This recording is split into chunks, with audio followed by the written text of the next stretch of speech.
Hello, everybody. This is Mark Mitchell. Welcome to my latest monthly webinar. This month, we're going to talk about search engine optimization for building materials. Just so you know, this is being recorded on YouTube, so you'll be able to watch it later, or if there's somebody in your organization that you would like to share it with, you can get it there, and I'll be sending you a link to that. So for those of you who don't know me, I'm Mark Mitchell, and I've written a couple of books. I focus on the building materials industry and consulting with building material companies and how they can improve their sales. And I hope you, of course, have read both my books and you read my newsletter and all that wonderful stuff. Today we're talking about SEO. And why I wanted to talk about this was how many times when a client engages me, one of the things I do with them is I go through their whole marketing budget, and I will always or frequently see a line item called SEO and a monthly fee. And I'll go, okay, what's this for? And they'll say, oh, it's for SEO.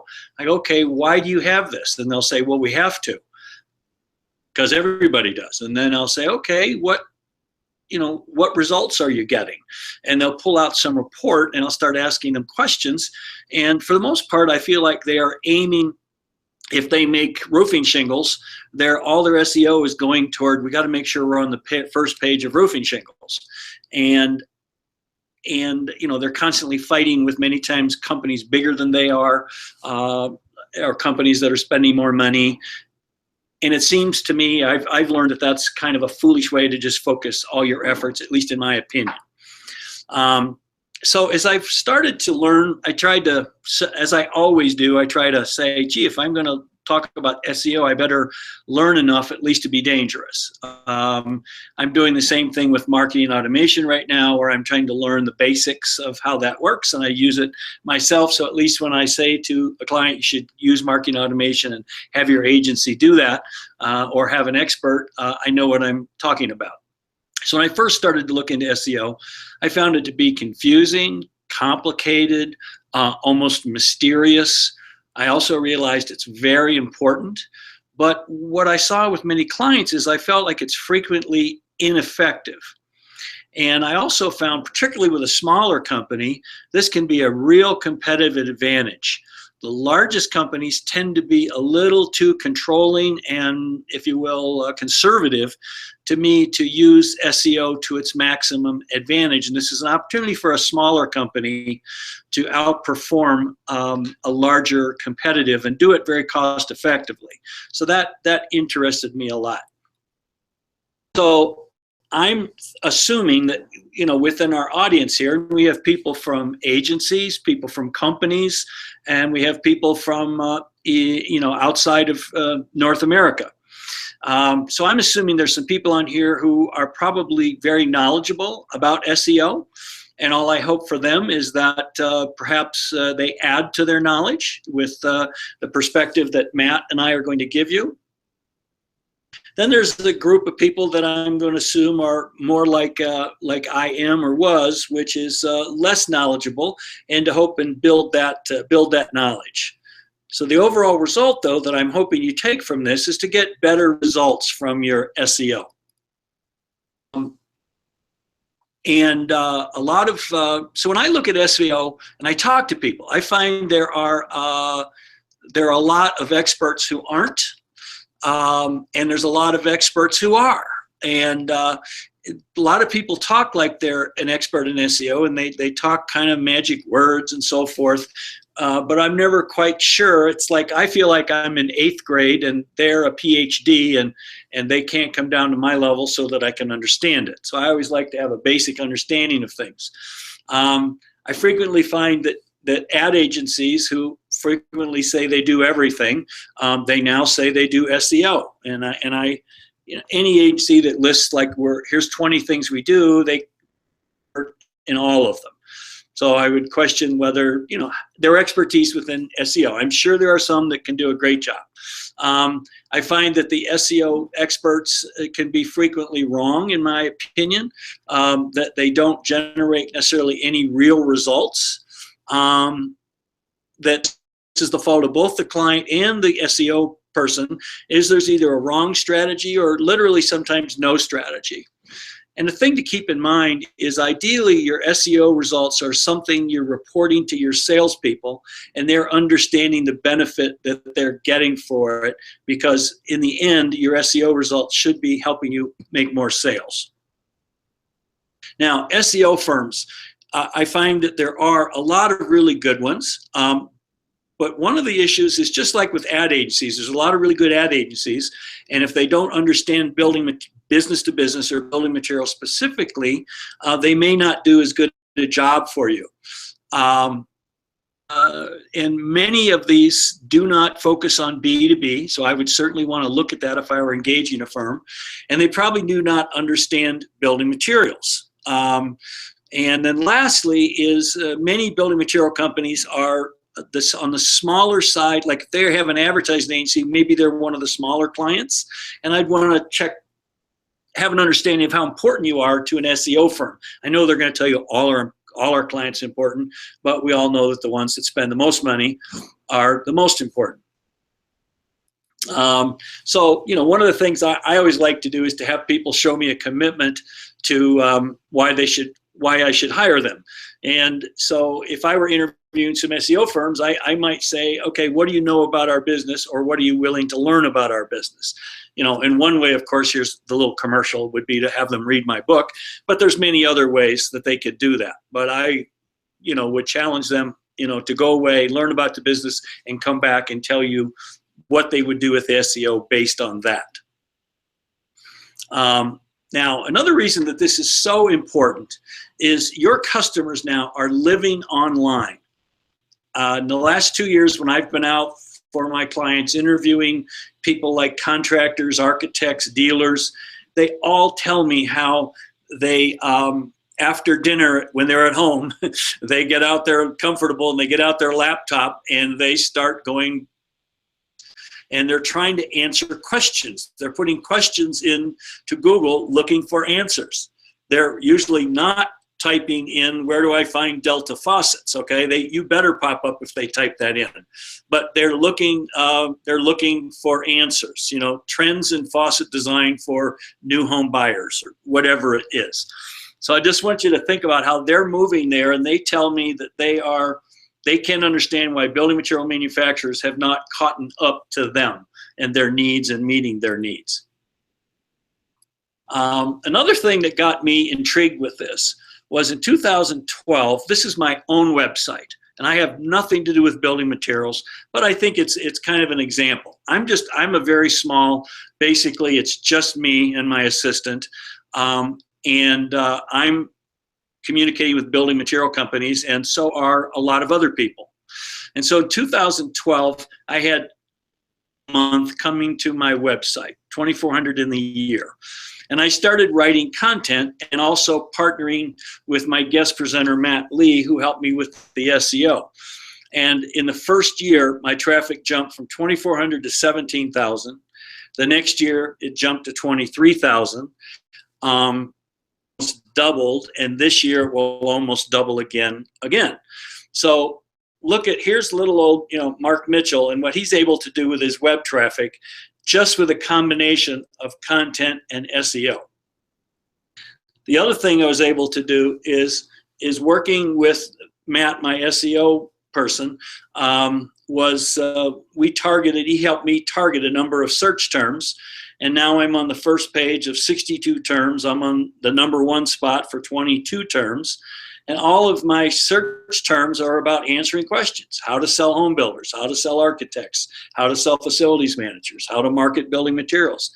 And I sit back and I look and say, where is a huge company like Hanley Wood? Where are the building material agencies? Why aren't they showing up anywhere on here? So here's a small person who can be extremely competitive just by using SEO and content. And another thing to do, maybe you may have a great SEO firm or a great SEO person, but maybe you're tying their hands. And if you have a static site, electronic catalog, where you've built a website that you go, well, we got the website done, we don't have to touch it for the next 2 years. you make it really hard for your SEO people to do a good job for you. Okay, so more adding content on a regular basis is very helpful to your SEO firm. You're going to enable them to do a better job and not have to play games or tricks with Google in order to get you great results. Now, many times I find companies run into what I call the old white guy problem.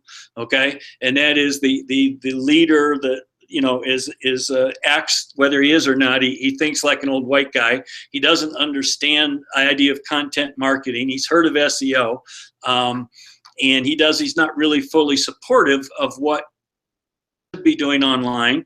He won't give you the budget for it because he doesn't understand it. He doesn't. So I'm one of these guys that I could never work for a company because I'm always trying to outsmart things, and so I'm sure lose my job rather quickly because I hate following rules. I want you to think about 3 ways to add content. In other words, if you went to the old white guy and said, we need to start a blog, and he went, what? How much will that cost? Absolutely not. Well, 3 ways that you can do this and fly under the radar screen. One is you could take your static site and you can continually add content to it. So if you have a page about your faucets, well, you can just, in that page, keep adding content to it. 3 ways to choose a faucet, how to save money, how to maintain a faucet. And you could put that right there. Now, your web developer's probably going to puke on that and say I'm crazy, but if it was that's the only way I can get more content, then I would go that way. Now, Matt, when he talks, he may have a different point of view. The next one is use the news section for stories or blog posts. If they won't let you start a blog, every old white guy loves to think that you're putting out press releases and news things. He understands that. And you can take the news section and just add stories in there, like 3 ways to choose a new faucet, and it will have the same effect. A third way is to what I call go rogue. So I'm going to show you these here. So here's one. Here's Allegiant. And Allegiant is a very big, successful company. And the bigger a company gets, and especially if they're owned by investors and they're worried about Wall Street, they tend to be very controlling of everything that goes out. And I understand why, but if you're a smaller competitor of Allegiant, this gives you a competitive advantage. So one is I would look and see if I couldn't be planning stories here on their news feed. Doesn't matter whether or not the Wall Street Journal picks it up. It matters that you get it on there so your SEO person can help you have Google find it. Now, what I loved about Allegiant, okay, is there's this wonderful girl named Lori, and why can't I find Lori's last name? But anyway, Lori is, I believe, an engineer that works for Allegiant. And she decided to start her own blog called idighardware.com. If you hate hardware, this site is for you too. Or to your door, hardware and code questions from Allegiant's Lori Green. There, Lori Green. And so she's totally off the radar screen of the corporation. She's removed from it. She's publishing a ton of great content. Now, this is one where this is her passion. This is her interest. She loves doing it. She probably doesn't get paid any extra for it, but you could have a blog that is not officially, your company's blog, but yet could be sending people that read the blog post back to the company website. So that's just some other ways if you run into this content issue that you can't figure out how to do that. This is the process that when several years ago, I met Matt, and I called it Matt and his partner were my two SEO guys in the basement, and he's grown since then. But I sat down and said, Matt, I need to understand the basics of SEO. I don't need to or want to be an expert, but I want to make sure that when I work with an SEO firm, I'm getting the most benefit. And so we started out together, in which he took the time to learn about and my customers. We discussed and agreed on the goals. And these are things you should do regularly with your SEO people. And we talked about what strategies we'd follow and what would measurements be if we were successful or not. And then I developed a list of things that I thought my customers would be looking for, like how to sell home builders. and sent that list to Matt. And then he went through and said, nobody's looking for this term. A lot of people are looking for this term. And here's 3 terms you've never thought about. Okay, and what we're both looking for is open spaces, spaces where if somebody types a question, there is none of your competitors answering that question. So if you type in how to sell home builders, you will find I'm probably on the first page at least 3 times, and you won't find Hanley Wood. You might find one other agency, but to me, that's the kind of spaces you want to be looking for. Then the content gets developed. I write most of my own, but you can use freelancers. And then I send it to Matt before I publish it, and my SEO person, and say, okay, go through and optimize this. And it's a lot more complicated than just tagging it. And I don't even want to know exactly what he does. I just know that he's doing it. And then I publish it, and then every month I get a report on what we're doing. And a couple times a year we sit down and go through how are things working, what can we do better. So I would encourage you, however you do your SEO, to have that kind of, close relationship. I find a lot of people that have their SEO firm has the world's greatest used car salesman who comes in and convinces you, and they send you reports, and you're not having a back and forth dialogue where you feel that you have a partner. So it's important that you think about it that way. Now, I look and say, sure, I write, in the period of time you saw there, I've written 260 blog posts, so 260 pieces of content. But when I look back, and sure, that has a lot to do with my success, but I also feel that if I wasn't working with an SEO firm like Matt, that 30% of my results are because of his help in planning up front, and helping me measure and continually giving me feedback and having a last look at everything that I write. And so just keep that in mind. Many people, I think that SEO is necessary, but it's really 5% important. Now, maybe it's not 30. I just think that it is for me, and I think that it's probably more important to you than maybe you're giving it importance.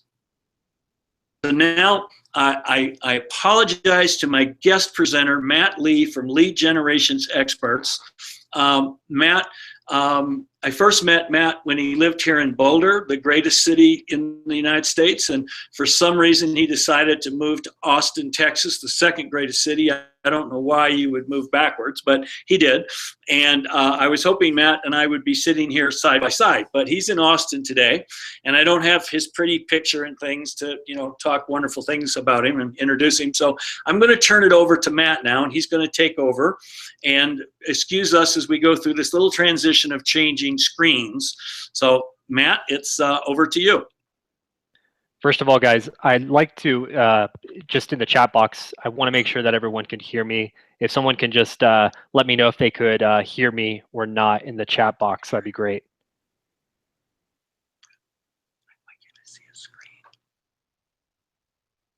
And if you can see my screen, can we see the presentation, and can you hear me? Awesome. Thank you. Thanks, guys.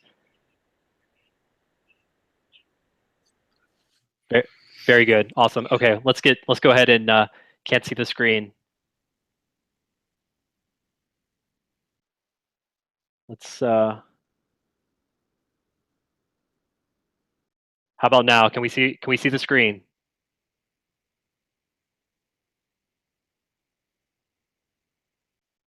Awesome. Very good. All right, awesome. Let's go ahead and get started.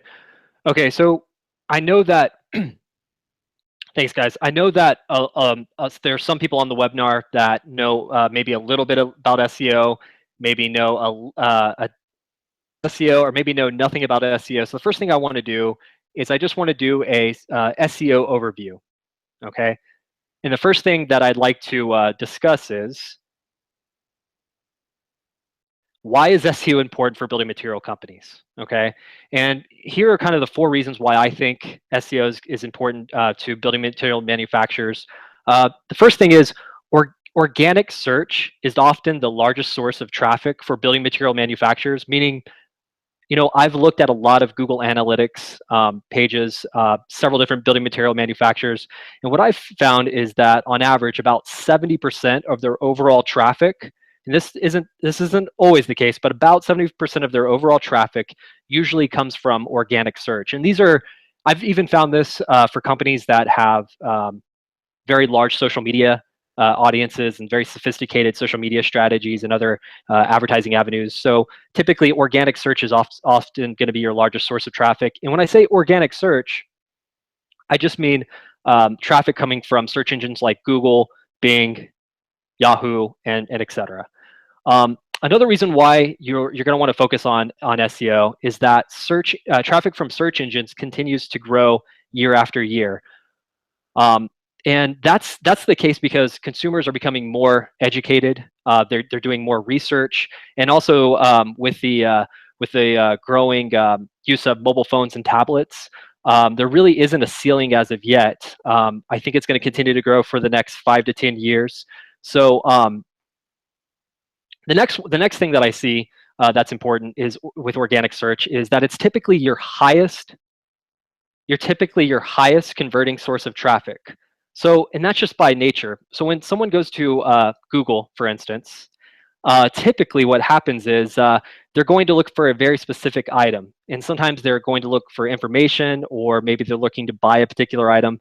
So when a lot of times that traffic coming from Google is commercial traffic. So for instance, when someone's searching for where to buy crown molding, their intent is to actually buy something or to get more research on a particular product or topic.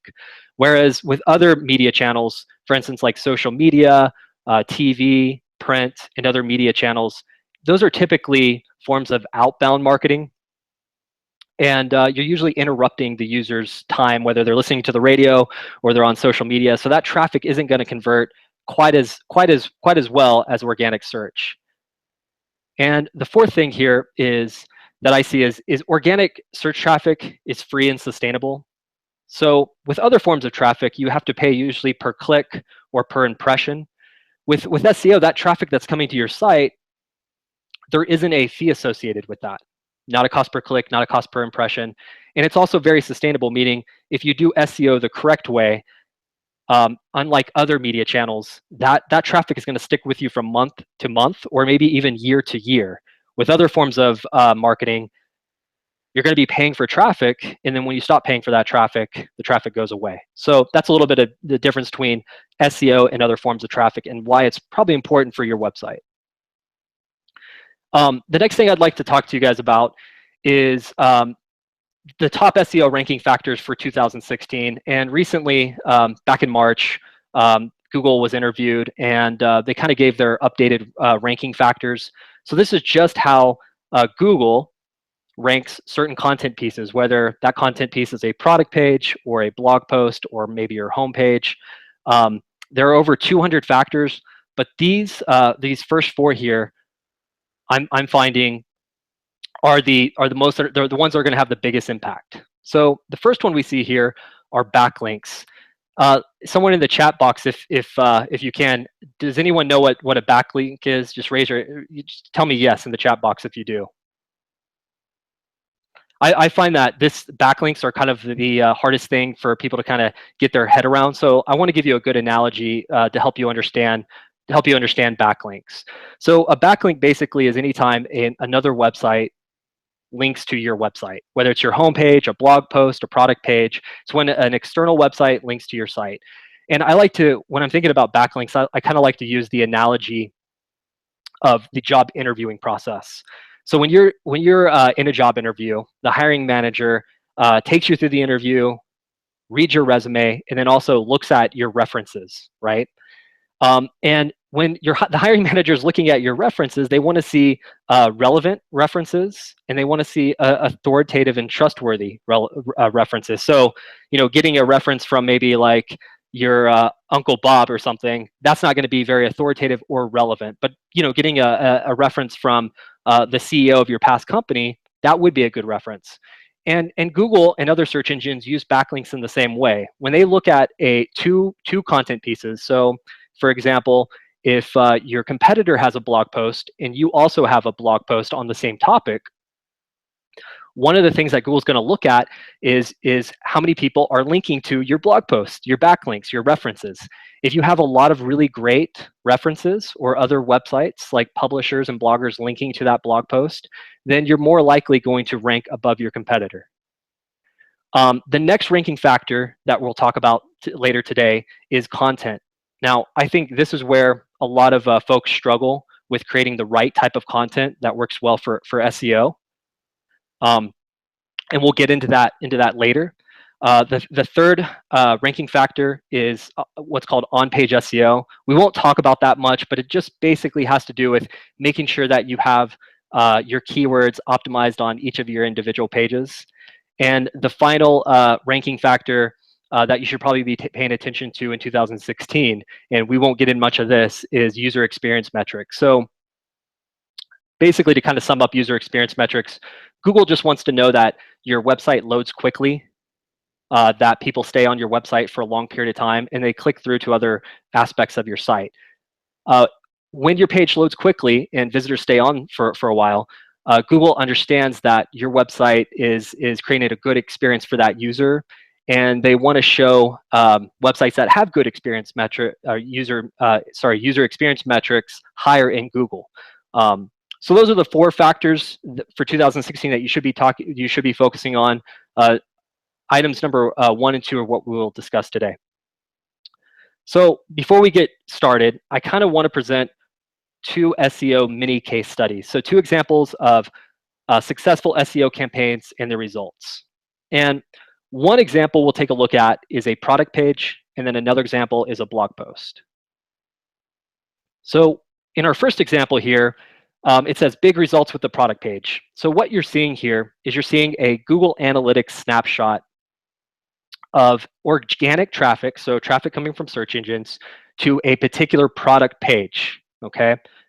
And we're looking at traffic coming from July 12th through August 12th of 2016, and we're comparing that to traffic coming in from February 10th, 2016 through March 12th, 2016. So we're looking at a 30-day overview and comparing those 30-day periods. The blue line represents the July 12th through August 12th, and the orange line represents February 10th through March 12th. So if you see down February 10th through March 12th, this product page received 529 visits from organic search, okay? Then we started working on SEO specifically on this product page. So specifically getting links to this page and optimizing this page. And then what we were able to accomplish with that, if we fast forward to looking at the same product page from July 12th through August 12th, we see that we almost have 2,000 visitors. So that's a difference of 1,500, almost 1,500 additional visits to this product page, or 1,500 additional eyeballs on this product page from Google search, just from, focusing our SEO efforts on this one product page. What's also really great about this, we talked about before how organic traffic converts so well, is you'll see that as we added traffic, if you look at where it says goal completions here, those are basically leads. As we added traffic, February 10th through March 12th, we only got 1 lead from this product page. As we added more traffic, those 1,500 additional visitors, we were able to get 32 leads. And what's great about that is, I mentioned before, SEO is sustainable.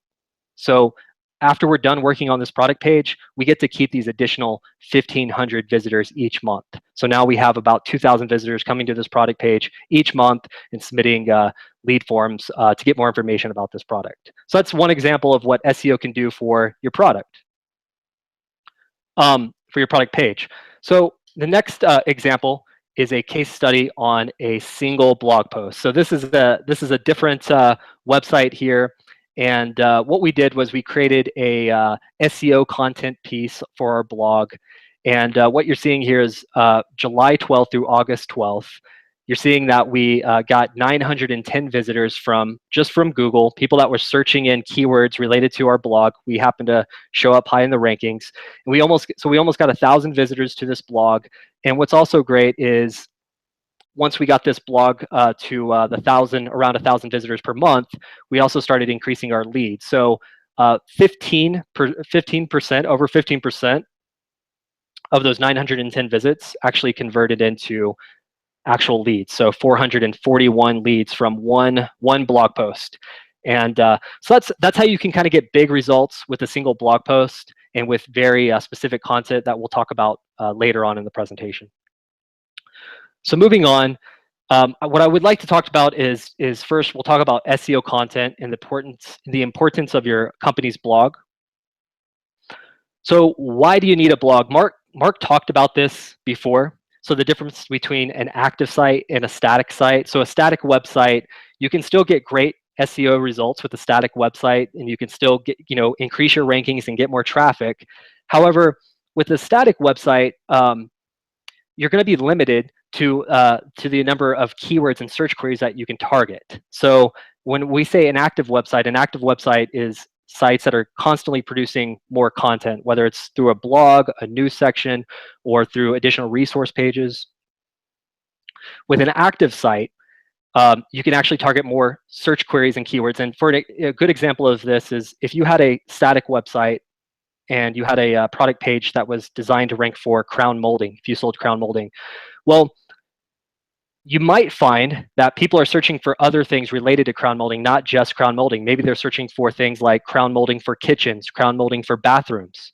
And that product page that you have ranked for crown molding might not be able to rank for those other search terms. So if you had a blog, you could actually create a blog post on that topic and actually capture more of those keywords, such as crown molding for kitchens or crown molding for bathrooms.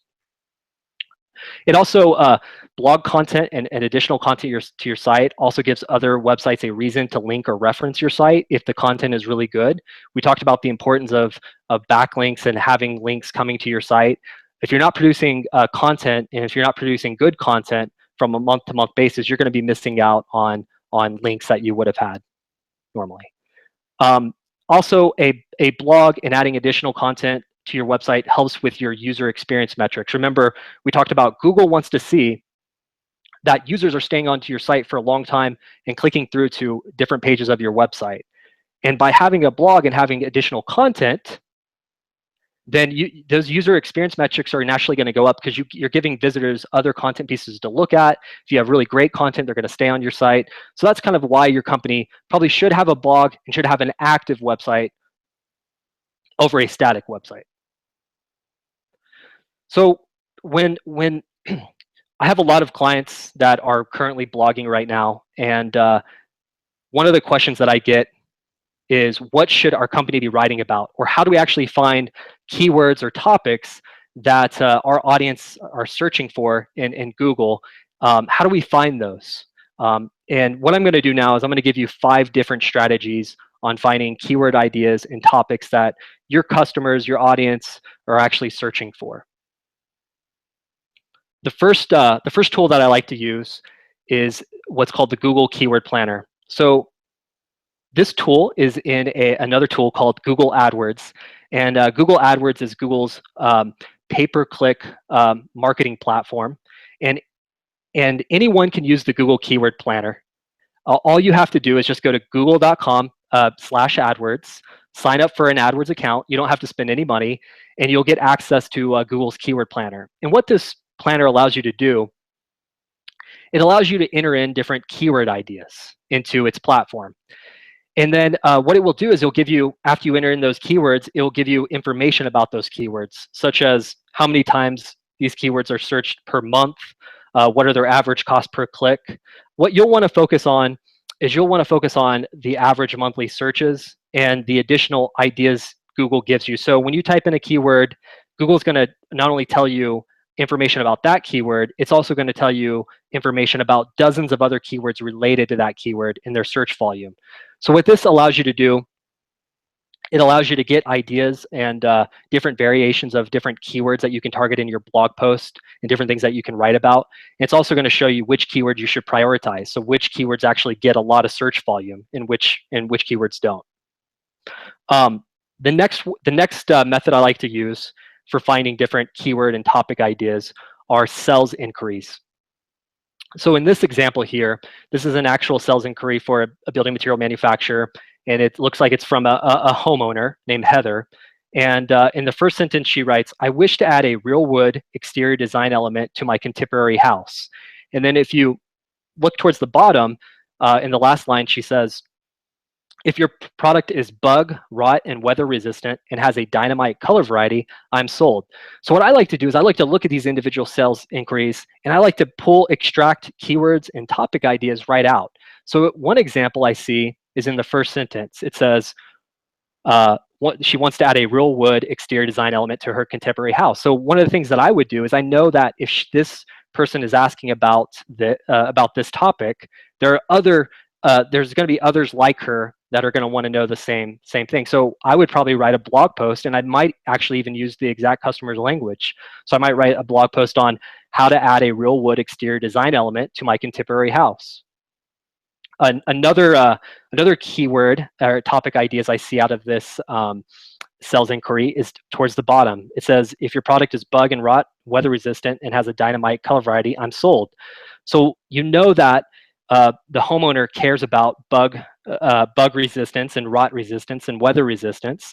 So you know that those are topics that you should probably be writing about if your product is bug, rot, or weather resistant. So sales inquiries are a really great way to extract different keyword ideas and actually target the language of the actual customer.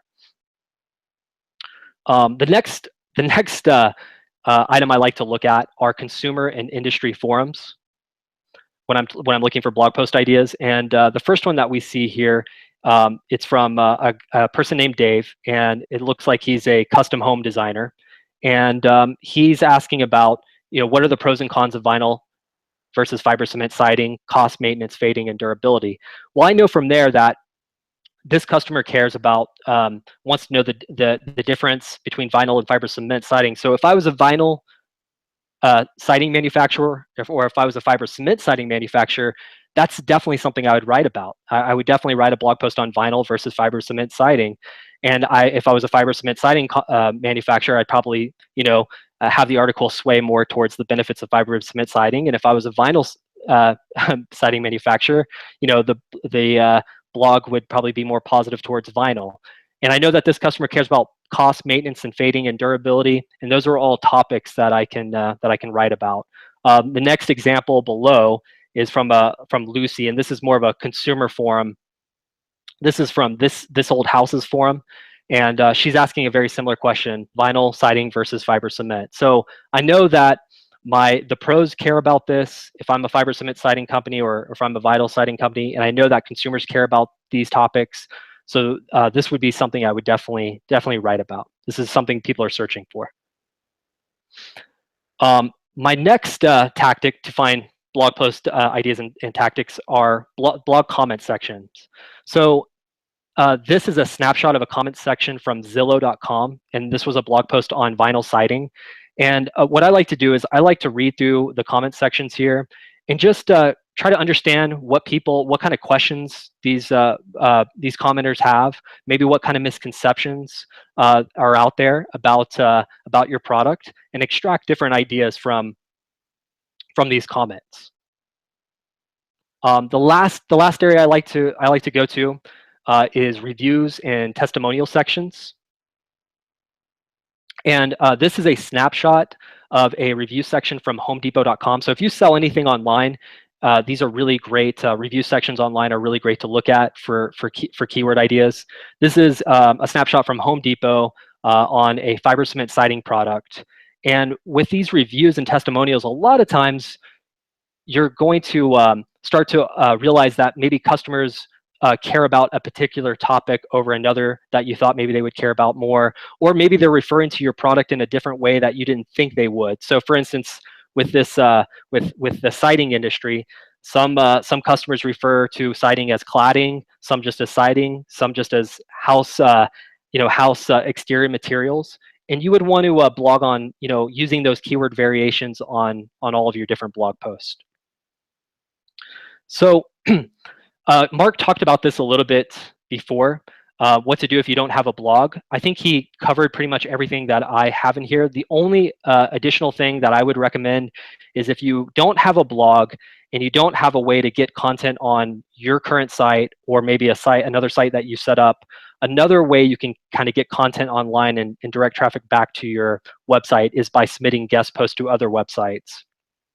And we'll talk about that a little bit later. But basically, you would just want to find websites that rank very well for your you want to find websites that rank very well for your products and your different keywords and try to submit guest blogs to them. And that way, at least you can get on other websites and drive traffic back to your website with content.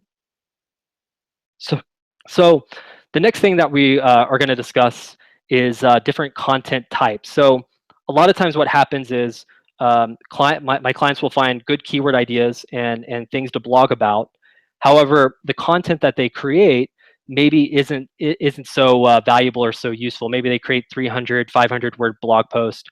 And what I like to do is I like to stick to proven content types that work really well with SEO.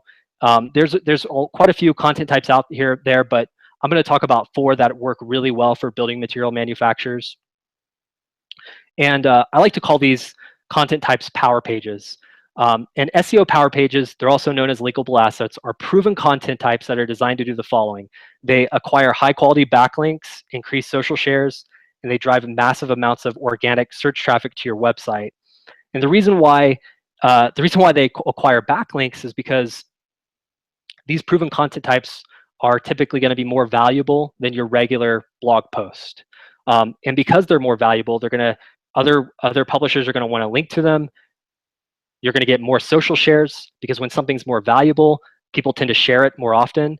And when you get those backlinks to these blog posts and these social shares, you're going to notice your blog post increase its ranking in Google, and you're going to get massive amounts of organic search traffic back to your website. So today we're going to talk about the 4 proven content types I'm going to talk about today are in-depth how-to guides, extended list post, ego-bait content, and infographics. So the first content type that we'll talk about are in-depth how-to guides, and a good example is GAF's Do-It-Yourself Roofing Guide. So GAF, I'm sure, did keyword research, and they understand that consumers who they were trying to target on this page are searching for things like how to install shingles, DIY roofing, and all those related topics. So what they did was they wrote a how-to guide, and how-to guides are best when they cover a topic from head to toe completely. And this content appeals to both its target audience and publishers because it's not just a 300-word blog post. It's an in-depth how-to guide that when other publishers are writing about this topic, they like to reference to this with a backlink to enhance their own content pieces. And the content stats kind of speak for itself on how well this content piece did. It got over 100 social shares and 40 different backlinks. And because it got all those social shares and backlinks, it ranks really well, drives massive amounts of traffic to their site. The next type of content piece that I like to use for blog posts are extended list posts. So an extended list post basically takes a regular list post, a regular list style blog post. Usually, list style blog post on most blogs usually are like 5 to 10 items. Well, an extended list post is like a regular list post on steroids. A good example is Allura's 2 extended list posts. They have one on the 94 online tools for home builders, and they have another on the 23 benefits of fiber cement siding. So if you were to see both of these, if you were to see 2 different content pieces, and one said the 23 benefits of fiber cement siding, and another content piece said the five benefits of fiber cement siding, which one would you click on? You're probably going to click on the one that says 23, the one that has more items listed in that article, because you're going to think it's probably going to be more complete and be more valuable to you and have more information. So these extended list posts, just the sheer volume of ideas creates more of a state of awe for when visitors see them. And because of that, visitors like to share these and publishers like to link to these. And the content stats, again, speak for themselves. Combined, they have over 300 social shares and 10 different backlinks, and they rank very well in Google as well. Another type of content piece that I like to use are what's called ego bait. And a good example of this is Build Direct's the 25 best interior designers in Los Angeles. And what Build Direct did here was they took 25 interior designers in Los Angeles that probably buy from them, and they featured them in one blog post and called them the best. Because they called them the best, it kind of stroked their ego. And what happens when you do that is participants in these ego bait style blog posts typically share these content pieces for you and also link back to them. So with this particular blog post, all 25 of these interior designers shared this blog post. So it got over 1,000 shares, and many of them linked back to this article. And I think what's really pretty neat about this article is that it also ranks for best interior designers in Los Angeles. And it ranks for just interior designers in Los Angeles as well. So when people go to this site looking for interior designers in Los Angeles, most of these already sell to Build Direct, and I'm sure they can increase their revenue with this blog post if consumers choose one of these interior designers because they buy from Build Direct. So ego bait content works very, very well. The last content piece that I'd like to discuss with you guys today are infographics. So and a good example of infographics is the one you see here. It's titled What Every Homeowner Should Know About Their Roof. And infographics, they are unique in that they not only provide very good information, but they also are very well designed. And design still on the internet is still very rare. So what's great about infographics is that a lot of times publishers in your industry will want to use them on their own website in their own blog post because the content and the design is so good. And a good example is how this infographic, it received over 47 backlinks and 300 plus social shares. So 47 other websites took this infographic, put it in a blog post on their own website, and then linked back to the website owner's website. The next thing, so that's the type of content that Google loves. The next thing that you have to do, guys, if you're really interested in ranking for very competitive keywords, you're going to have to understand how to do what's called link building. And because as we talked about before, links are a very important part of how Google ranks certain content or content pieces on the web. So first of all, what is link building? Link building is just the active approach of acquiring links from other websites.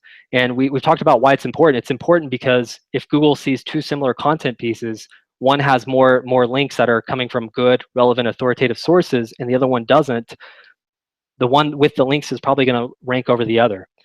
So, and we talked about what type of backlinks you want before. You want authoritative and relevant. So a good example of that would be for a roofing manufacturer. You would want links from websites like roofingcontractor.com or thisoldhouse.com or any other a well-known website in the home improvement space. So what I want to do is I want to give you guys 4 strategies that you guys can start using today to get more links to your website. And they're very easy. There's thousands of ways to actually do link building, but these 4 don't really require any technical efforts, and they're pretty easy to do. So the first link strategy that I have here is guest posting. So with guest posting, all you're doing is you're writing content for other websites, and it's pretty simple. You find a website that's in your industry, that's relevant to your industry. You reach out to the website owner. You offer them to write content for their website, ask if they're accepting guest post. If they say yes, you submit a few different ideas. They get back to you with the idea that they want to go with. You write about that. You write that content piece. You submit it to them. They put it on the website, and then you get a link back as a credit, as an author credit. And what you want to do, guys, when you're doing these link building strategies is you don't always just want to link back to your home page. If you have a content piece that isn't ranking very well in Google, like a blog post, or if you have a product page that isn't ranking very well, then you want to control where that link goes. So when you're submitting guest post, keep that in mind. If there's a product page that isn't ranking well, try to link back from your guest post to your product page so you can get more links to that product page. Another thing that's overlooked, another link building strategy that's overlooked, are PR campaigns. So many of you are going to have PR companies and SEO companies that work separately. And a lot of times PR companies, all they're interested in doing is just getting you placement on websites, but they're not really interested in pointing links to certain pages, right? Typically, a PR company will submit a news story to a site, and then the news story they submit links back to your homepage. Well, what you need to do instead is get your PR company working with your SEO company, because when you get a placement from a PR company to a new site, your SEO company can tell you where that backlink needs to go. So if it's a news article and your product page isn't ranking very well, then you don't want to just link back to your homepage with your PR campaigns, your PR placements. You want to link back to your product pages or your blog posts that need help with rankings. Another tactic that's very easy to do and is often overlooked for link building is just find unlinked brand mentions. And an unlinked brand mention is basically anytime a journalist or a blogger writes about your company, mentions your brand name in the article, but forgets to link back to your website. And that happens sometimes, and journalists make that mistake all the time. So what you would want to do is you would want to type your brand name into Google, review the first 100 results into Google, review the articles that are coming up, and review those pages to see if your brand name is actually linked back to your website. And if it's not, you can politely reach out to the editor or the writer to ask them if they could cite your brand with a link back to the site. And this is something that big companies do all the time. Just yesterday, I wrote a article about a Zillow marketing campaign, a Zillow.com marketing campaign, and someone from Zillow emailed me and asked if I mentioned their brand, but I forgot to link back to them. And someone from Zillow rep asked if I wouldn't mind linking back to their site in that article. So this is just an easy way to capture those links that are currently unlinked that you can get really easily.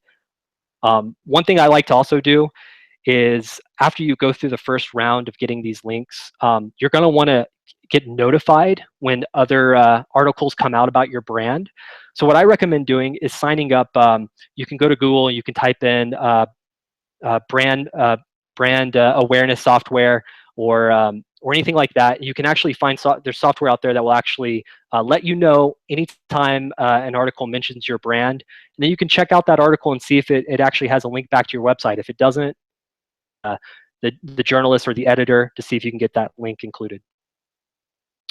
The last link building strategy that is often overlooked by building material manufacturers are embeddable badges and sales aids. And a good example of this is, here's a snapshot of a roofer in Houston. And at the bottom there, you'll see a badge that's from GAF, because this roofer is a part of their Master Elite program. And what GAF cleverly did was, when they sent this badge over to this roofer, they made sure that there was an HTML code in the image where when someone clicks on the image, it goes back, it links back to GAF automatically. So if you have any badges for your contractors, or if you have sales aids like brochures for your contractors, or maybe even distributors, make sure that those images link actually back to your website. And it's a simple thing you can do. You can have your web developer do that for you, but it's a great way to build a lot of links from your contractors and distributors and other people that you work with, and it's just often overlooked. So. And Mark, that's all I have as for SEO. We can take questions now. Okay, thanks. Matt, there's, if I can, let me see, grab the screen back here from you. See, and I can put my little fancy logo thing up here. It says SEO, some stock photo thing I found. Anyway, so we have 3 questions that I'd like you and I to talk about. So the first one is from Sharon. And Sharon said, should your blog be separate from your website, such as using Blogger, or should it be used in your website? Are there benefits to either one over the other? What is your opinion of that? right? So it should the best approach would be to have it connected to your website. And the reason for that is that when people actually link to your blog post, those links help your overall website out in ranking for your product pages and your homepage and that kind of thing. So you'll always, the best case scenario is to always have your blog connected to your website. If it's not connected to your website and people are linking to it because there's good content there, your other parts of your real website, your main website's not going to benefit from those links. So I want to clarify. So help me if I say this wrong, but you could start a blog in WordPress and you could manage it in WordPress, and then it can be tied to your main website, which might be in some weird, thing that's hard to, unless you're an expert, to go in and make changes. Is that correct? Yes, that's correct. You can actually add a WordPress blog. A developer can actually add that to your website. You can actually connect that to your actual domain. Yeah, so then the person that's running the blog doesn't have to go through the web people and so forth to make changes and add posts, right? That's correct. Okay, good. Sharon, let us know if we type in if we didn't answer your question. And then Jennifer had a question along the line of Sharon's questions. How about having your blog at a subdomain, blog.website.com versus, we'll say gaf.com/blog? Right. So that's a good question. So when you have it as a subdomain, Google looks at that subdomain pretty much as like a completely different website. It will benefit, that blog will benefit your overall website because it is a subdomain. But the best approach for SEO and to get the biggest benefits, especially for ranking your blog content, would to be have it as a folder on your website. So www.example.com/blog. Or how Jennifer has it, www.website.com/blog. That would be the best. Okay. Thanks, Matt. And then the next question is from Dave. And this is maybe a multi-part, but it says, I'd like to hear the pros and cons of having a corporate voice blog versus showing more authorship info, i.e. the writer and contact info, and whether the value and trust that adds is worth the risk of headhunters, competitors trying to snipe your content creators. So let me talk first, and then you can jump in, Matt. But Dave, sure. Number one is I always feel that a person responds best when they think that there's a real person writing the things. That then they feel like when they're asking a question, they're not asking it to a corporation, they're asking it to a person. That's my opinion, is the ideal. You bring up, and I guess and then you can have different employees write and contribute. The problem there is someone needs to be, if you will, the editor of the blog. If you go look at DuPont, I think they have a lot of people that contribute, but I think it's a lot of meaningless stuff or something the person's real proud they wrote, but the audience isn't going to care a lot. And so I think the editor has to, be able to say what's acceptable or not, what is helpful or not, if you did it that way. Now, you bring up a third really important point, and that is I tell my clients, if you have somebody that's good at writing content, somebody that's good at social media, at all of these things, you better take care of them. You better make them happy, make them feel they're an important part of the team, and pay them well, because, they could walk out tomorrow and get a job. And people will start, we've probably already seen a little of it, but we're going to see a lot more people grabbing people that know what they're talking about. Matt, what are your thoughts? Yeah, I think from a user's perspective, I think a corporate voice is can sometimes hurt companies, especially for blog content, for SEO content. What I would focus on more is just creating extremely valuable content. That's what users are going to look at first. I mean, I kind of feel like if a content piece is really, really good, having the details of the author, I mean, maybe adds a little credibility, but for me, I think the content is most important first, and then the authorship second. So I would, I think where a lot of companies come in, where with the whole having the whole corporate voice and being too salesy in their blog post, I think it actually hurts their content. It probably eliminates a little bit of the trust that the user has when they see it, and it makes the content probably a little bit less valuable overall. So when you're writing SEO content for competitive keywords, I would probably focus less on a corporate voice and more just making sure that that content is the best piece of content out there related to that topic. Good. So, Dave, I hope we've answered your question there. And as Dave, Jennifer shared, you can all see there's several ways that you can do it. I wouldn't let perfect get in the way of good. I think the most important thing is to just be doing some things. The other big thing I hope that you're taking away from this is the importance that the SEO the SEO person, if that's internal, external, part of your agency, an SEO firm, they need to be part of your team in a regular communication so they understand what all that you are doing. And Dave, we have another question from Dave here, Matt. Follow up content you post lives generally forever online.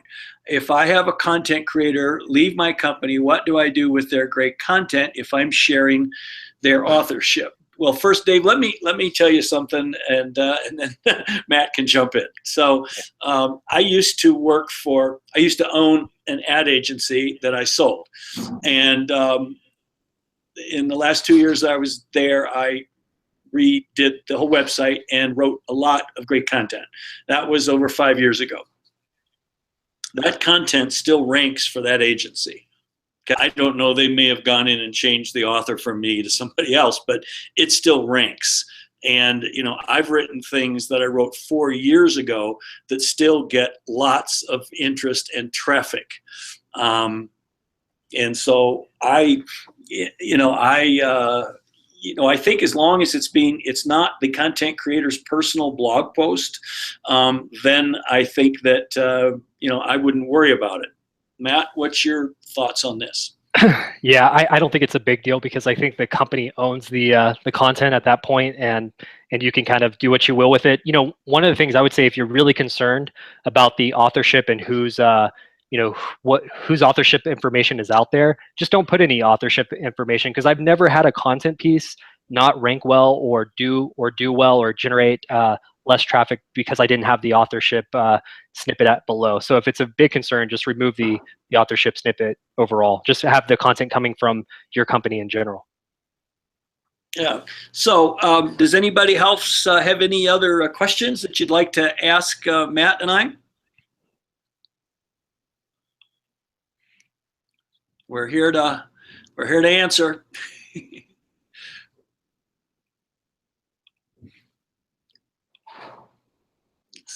So I have just a couple of closing things.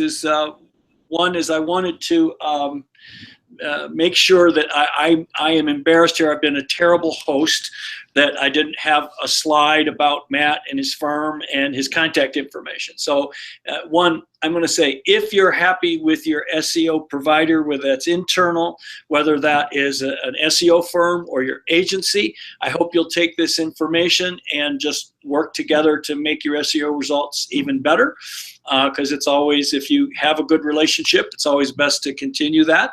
If you are looking for a new firm, I'd recommend that you consider Matt at Matt Lee, and his firm is called leadgenerationexperts.com. Also, Matt is the kind of guy who's just going to be available if you just got a question. Reach out to Matt directly and just ask him a question. He's just a nice guy. He's not Mr. Hard Sell. So I would encourage you to do that. And so Matt, what is your contact information? If you could just give that to everybody.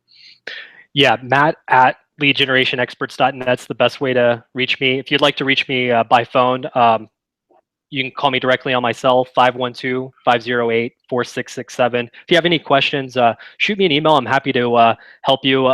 If you have any kind of like nagging issues with your SEO or wondering maybe why you're not getting the results you're looking for a particular blog post, I'm happy to take a look and answer any questions you have. Good. And then And then I'm also available at any time to any of you. Anytime you have a question, feel free to email me or call me if I can help you. And could you, Harleen, would like you to repeat your contact information, please, Matt. Yeah, I just put Matt that in just the typed chat it in. box. Good. So, That's even better. Okay, thanks, Matt. So, and then I'm also, I hope that I'm trying to do these monthly. I'd love it if you would give me topics you would like us to cover, whether I can cover it myself or I bring in an expert like Matt or other people I have in the past. So please let me know. In the next 2 months, I plan to do one about improving your sales through distributors, and I plan to do another one on how to get better results with independent reps for that. And Deborah, I will be happy. I tell you what, we're going to do 2 things. That we're going to send the slides as a download to everyone, and also we'll let you know as soon as the YouTube video is available. So, and also, I don't know if you know, at end of October, I'm having my 2-day Wizard Summit for building material sales and marketing people. And Matt is going to be one of our guest speakers. And it's if you go to my website, you can learn more about that. And we'd hope to see you one day at one of my events. So if there's no other questions, thanks a lot for attending, and hopefully you'll tune into one in the future. So thank you.